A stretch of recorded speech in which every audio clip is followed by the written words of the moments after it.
সরকার পোষিত school কলেজের শিক্ষকরা DA পাবেন না কেন? সুপ্রিম নির্দেশ দেওয়ার পরেও কেন রাজ্য দেবে না? অর্থ দপ্তরের কাছে জানতে চাইল কলকাতা হাইকোর্ট। এটা ডিএ নিয়ে তো প্রথম বিজেপির অবস্থান স্পষ্ট করা উচিত। মমতা বন্দ্যোপাধ্যায় দফায় দফায় আনুপাতিক হারে শতকরা হিসেবে যথেষ্ট দিয়েছেন। মনে রাখবেন, সেই সময় বিজেপি সরকার 2 লক্ষ কোটি টাকার বেশি বাংলার বকেয়া বাংলাকে দেয়নি। সেই সীমাবদ্ধতার মধ্যে মমতা বন্দ্যোপাধ্যায়কে ডিএ দিতে হতো, তাও তিনি শেষ 4% ঘোষণা করে গেছেন।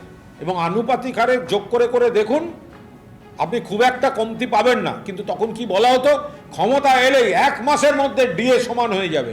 নেই কেন? ডিএ নিয়ে তখন ডিএ মঞ্চগুলিকে উত্তেজিত করে গেলেন বিজেপি নেতারা। তা আজকে কেন দাবি দেওয়া তারা মেটাতে পারছেন না? আজকে কেন সুপ্রিম কোর্টে গিয়ে স্পষ্ট করে বলতে পারছেন না কি করতে চান?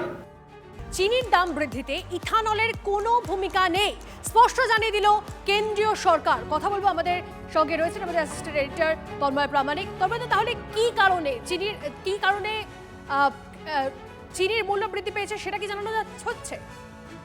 দেখো, প্রেস বিবৃতি দিয়ে সরকার জানিয়ে দিয়েছে যে ইথানলের সঙ্গে চিনির দাম বাড়ার কোনো সম্পর্ক নেই। 1, 2, সরবরাহের ক্ষেত্রে কিছু সমস্যা রয়েছে।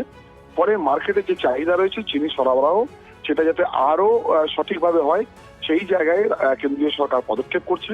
3 নম্বর হচ্ছে চিনির ঘাটতি যেটা আছে সেটা প্রয়োজনে আমদানি করে মিটিয়ে দেওয়া হবে।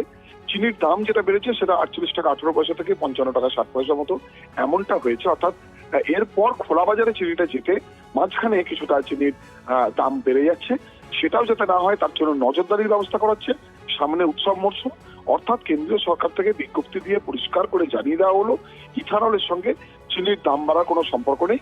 চিনি যাতে দাম না বাড়ে, চিনির দাম যাতে নিয়ন্ত্রণে থাকে, সাধারণ মানুষের নিয়ন্ত্রণে থাকে। সামনে উৎসব মরশুম, তার জন্য একদিকে নজরদারি, একদিকে মার্কেটে সরবরাহ বাড়ানো এবং পাশাপাশি আরো কয়েকটি পদক্ষেপ সরকার করতে চলেছে, এমনটাই এই প্রেস বিজ্ঞপ্তিতে জানানো হয়েছে। ধন্যবাদ।